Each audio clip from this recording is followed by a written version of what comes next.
एक जमाने की बात है। हरे भरे खेतों और ऊंचे पेड़ों से घिरे एक छोटे से शांत गांव में एक गरीब पिता और उसका छोटा बेटा रहते थे। उनके पास बहुत कम था, बस एक छोटी सी झोपड़ी, एक गधा और उनका सच्चा दिल। हर सुबह वे शहर में लकड़ियां बेचने जाते थे। यही उनकी कमाई का एकमात्र जरिया था। पिता जंगल से लकड़ियां काटते, उन्हें सावधानी से बांधते और बेटा उन्हें अपने बूढ़े गड्ढे पर लादने में उनकी मदद करता। जिंदगी आसान नहीं थी, लेकिन उन्होंने कभी शिकायत नहीं की। उनका मानना था कि कड़ी मेहनत ही उनकी एकमात्र ताकत है। एक दिन जैसे ही सूरज उगा, वे शहर की ओर चल पड़े। लड़का गड्ढे पर बैठ गया और पिता उसके साथ साथ चल रहा था। रास्ते में वे एक पेड़ के नीचे बैठे कुछ गांव वालों के पास से गुजरे। जब लोगों ने उन्हें देखा तो वे फुसफुसाने और हंसने लगे। देखो, कितना बदतमीज बेटा है।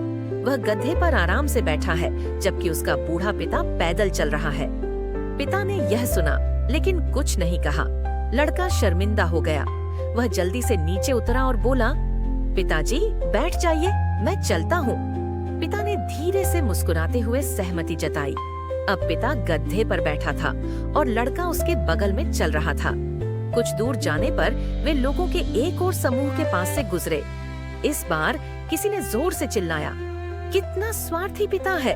वह गधे पर सवार है और उसका बेचारा बेटा इस तपती धूप में पैदल चल रहा है।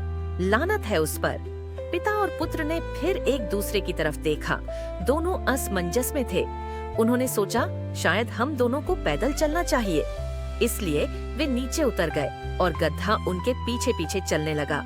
थोड़ी देर बाद उन्हें गांव वालों का एक और समूह मिला। ये लोग उन्हें देखकर और भी जोर से हंसे। हा हा हा हा, इन दो मूर्खों को देखो। उनके पास एक गड्ढा है, लेकिन दोनों पैदल चल रहे हैं। फिर उस जानवर का क्या फायदा? अब पिता फिर रुक गए। उसने गहरी सांस ली।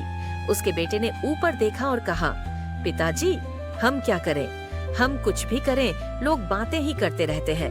पिता मुस्कुराए और धीरे से बोले, चलो इस बार हम दोनों गधे पर बैठते हैं। सो वे दोनों गधे पर बैठ गए और शहर की ओर चल पड़े।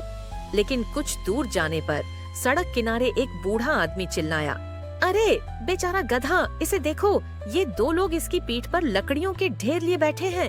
कितना क्रूर। बेचारा जानवर बूढ़ा और कमजोर है। आस-पास के सभी लोग उन्हें नापसंदगी से देख रहे थे।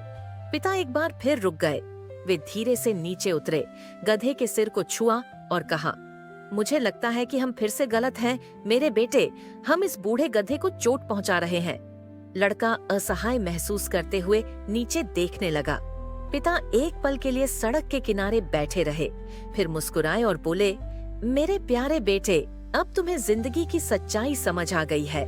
लड़के ने उत्सुकता से उसकी ओर देखा। तुम चाहे कुछ भी करो, लोग हमेशा बातें करते रहेंगे। अगर तुम साइकिल चलाओगे तो लोग बातें करेंगे।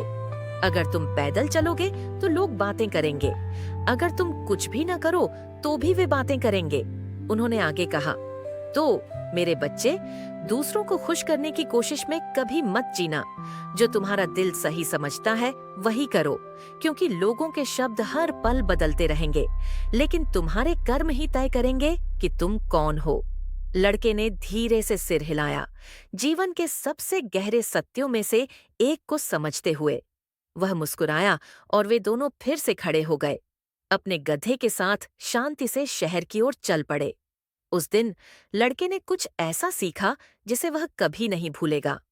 तुम चाहे कितने भी अच्छे क्यों न हो, तुम चाहे कितनी भी कोशिश कर लो, लोगों की हमेशा राय होती है। कुछ लोग तुम्हारी तारीफ करेंगे, कुछ लोग आपकी आलोचना करेंगे, कुछ लोग आपके सपनों पर हंसेंगे, लेकिन याद रखें, उनमें से कोई भी आपकी जिंदगी नहीं जीता। इसलिए उनकी बातों की चिंता करना छोड़ दें। अपने रास्ते पर ध्यान केंद्रित करें और आगे बढ़ते रहें, क्योंकि आखिरकार आपकी यात्रा, आपकी कहानी और आपकी मन की शांति ही सबसे ज्यादा मायने रखती है। उन्हें बोलने दो, तुम चलते रहो।